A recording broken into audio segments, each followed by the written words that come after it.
so I've created this diagram to help me understand the effort in terms of, what is this thing running me, my unconscious self? What are the circuits that represent the effort that I have to really embrace? And so this is just a tool. There's no reality in it other than it helps me be present to, I'm needing to address the habits that run me unconsciously. I need to observe them and understand the unintended consequences of living as if someone or something is against me. And so as we begin to understand the circuits that really create our self system and recognize that it's not good or bad, we have these circuits because that's just a part of who we are.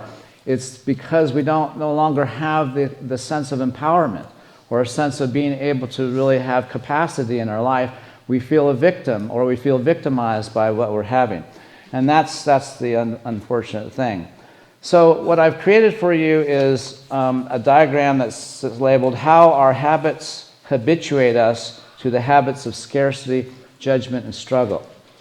And so I'm not going to talk about this right now until the end of my talk, where I'll talk about the Spirit Group's practice, or a practice that you can use this handout for.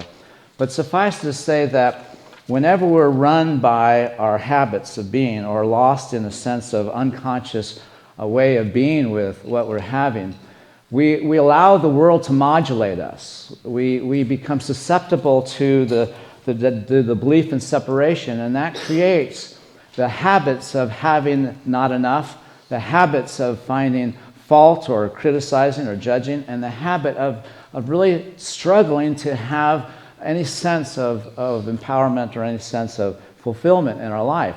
And we need to know what we do to ourselves that keeps those habits of being activated.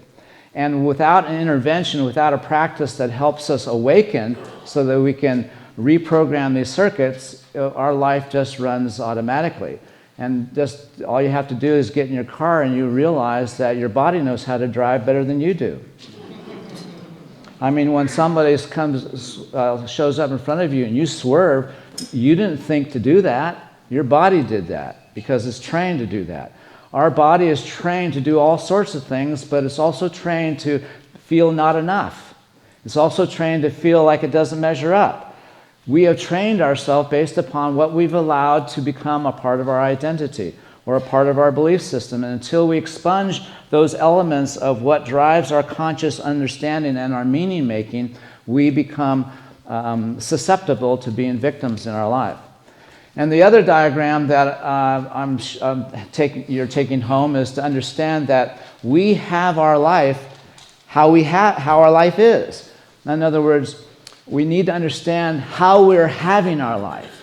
We have our life, for us or not, based upon these circuits. There's nothing about what's going on in our life that makes what we're having for us or against us. But it's about how we're being with it that determines that. Can you see how that's so? Okay. And then the next thing that we need to understand is that the lower circuits are all about the story that we tell, the proof, the story in our head. And if we don't intervene when we're listening to a voice, that's not our voice, it's the voice of the system. And we need to differentiate the difference between the story that we are generating and who is listening to it. Because the story that is generating is not you, it's the system. But if you listen to it, it sustains your state. And if your state is a mood or a temperament or an attitude, you carry that around with you as a filter and you take everything in its insufficiency instead of in its fullness. And so when we recognize that we have our life as it is unto us, and that we have proof, we have life experience to point to, this is what happened, but you see, we attach to the events and circumstances in our life the evidence that we've gleaned to sustain the belief of who we are and why we are the way we are. And all of that is the system, it's not the truth of us, and we can we can reboot that system. We can change we can recondition the body to a different circuitry. And when we understand that that's our job, then we can use these tools of meditation. And we can be more precise with respect to how we're retraining our attention awareness to reframe our life, not as if it's against us, but as if it's calling us forth, to bring it on, the truth of us. And then finally, in this diagram, I circle this sensing aspect because there's a part of our brain that is always on the lookout for what's against us. It's called the negativity bias. Our brain is equipped to always make everything against us so it's never unsafe. That's sort of the default way. And we have to override that circuitry if we're to be present to the gifts of life, because they are packaged in all kinds of different containers. And a lot of the containers can look and feel kind of yucky to kind of unravel, like cancer or debt or conflict. All of those packages contain treasures and richness if we are able to really bring ourselves to really understanding that we have the capacity to transform what we're having into something that really moves us into a greater expression of our purpose and passion. So, what I'm wanting us to kind of recognize is that this dimension of, as Dr. Joe says, the effort is to recondition the body. The body is the circuitry, the unconscious self, to a different mind, which means reprogramming those habits. We still have the circuits of being, doing, having, feeling, believing, and perceiving, and sensing. We still have those circuits, but we have to reprogram them to be in alignment with who and what we've come here to be, as well as the awareness that we don't live in a world of separation. We live in an interconnected, interdependent web of life. And if we don't begin to function and work our circuits in that context, we'll remain modulated by the issues of the world. So, this slide's a little slow. So one of the cool ways about Dr. Joe's material is that the reprogramming of our mind is all about creating a future that pulls us into the discipline of reprogramming those circuits. You see, the effort it takes to kind of move towards a greater good that I decide this is what I want in my life, but I'm going to get there by reworking the circuits as opposed to trying to grab this externally. I'm going to learn how to draw something into my life. And that happens when we step out of our habits of being and into a different set of way of working those circuits. And wouldn't you like to know how to work those circuits differently? Okay. Just a couple more clicks. We're almost there. So one of the ways in which you can totally step out of those circuits is to do what those circuits can't do all by themselves, but what your higher self causes something else to happen. And that is you begin to cultivate these three habits. Habit of gratitude, the habit of self-compassion, the habit of presence. So I'm going to tell you now about a practice, how to implement this so that you can sort of see, oh, this is doable, and this can indeed produce shifts in how I'm being with what's going on. So when we recognize that whenever we are lost in an unconscious way of being with what we're having, our default way is going to make what we're having look and feel against us. Okay, so can we sort of start there? Okay, if we have that as our basic understanding, then we need to know then the sign is that I'm making my life as if it's against me, or I'm making somebody the matter with me. That's a flag, okay? Can you remember the last time you made somebody else the matter with you? Okay, so that's the time to do the practice. Or whenever you are kind of listening to a story and that's making you feel kind of yucky, and then you're feeling kind of yucky, kind of creates more story around the feeling, and then the feeling attaches itself to someone or something. Anybody ever do that? Okay, that's the self system. That's the time to do this practice. And we need to create a routine way of checking in. And so when the clerk says, "How's your day going?" you got to say, "I'm above average today." So at least raise the bar a bit. You know, I started telling people I'm above average, and they like that. They like the ability to have permission to be better than just fine or okay. And so when we recognize, when we break the cycle of the system, we step into a different circuitry, and we can do that through a couple of easy ways. And so first of all, we have to notice that we're caught up in our story, or we're having our life against us and we're being a victim. We have to awaken to that's what's going on. The second thing is that we have to recognize we're lost in the unconscious circuits. Okay, that's what's happening. And so we have to step out of that circuitry so that we disconnect, needing to have this be a certain way. We disconnect, needing this to matter more than my sense of connection to my truth, my connection to my essence, my connection to the dimension of myself that is here to make a difference. That is the one. That is what Jesus called the Father, the dimension of us that's the higher self. And we activate that by stepping into the circuits where that dimension of us resides. And it begins by cultivating the habit of gratitude. And so just sense, what if you were in the habit of being with everything that you're having out of a sense of gratitude? How would your life be different? And can you see that it would be different?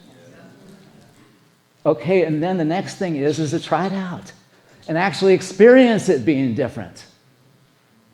And then as you notice it being different, you're starting to develop new circuits. Oh, this is right. And then just imagine having the habit of self-compassion with whatever you're having, especially when you're dealing with those stories in your head or being a sense of victim by what's happening in your life. But to be able to instead be with that very same dynamic out of a deep sense of compassion. Can we not imagine how our experience would be different? Can you see how it might be different if you were in the habit of giving to yourself a depth of care and acceptance and permission and value? We have to give that to ourselves because it's not going to come out there as easily. Bless you. And can you see how if we were in the habit of being present in our life, paying attention to when for whatever reason we're having our life or somebody the matter with us, and recognizing that that's connected to a part of my conditioned habit of being me, little Gary, small s Gary, but I can step into a dimension of my being that lives independent of that conditioned program, and instead step into reprogramming this mechanism to a different way. And so now we can look at what does the circuitry look like when we're conscious, when we're not burdened by our habits, our unconscious self. And so we have to rework the circuits. And I'm just showing you this to show you that it's possible. I haven't given you a sense of how to engage and get involved in a deeper, more meaningful way with the circuitry, but that comes with understanding what we're trying to do and then trying some things out so you get a sense, get a taste of what is possible. So now let's look at this more completely in just a second. I just want to remind everyone that we've started a Morning Joe meditation group, 5:30 on Mondays, and we'll do that through the end of May. And so if you're interested in coming, be sure to be here before 5:30. We sometimes do laying down meditations, so if you want to bring a mat or a blanket, eye shades, blindfold, all that's useful for Dr. Joe's stuff. Okay, here's the practice. So first thing is to study this handout, and so there's three aspects of it.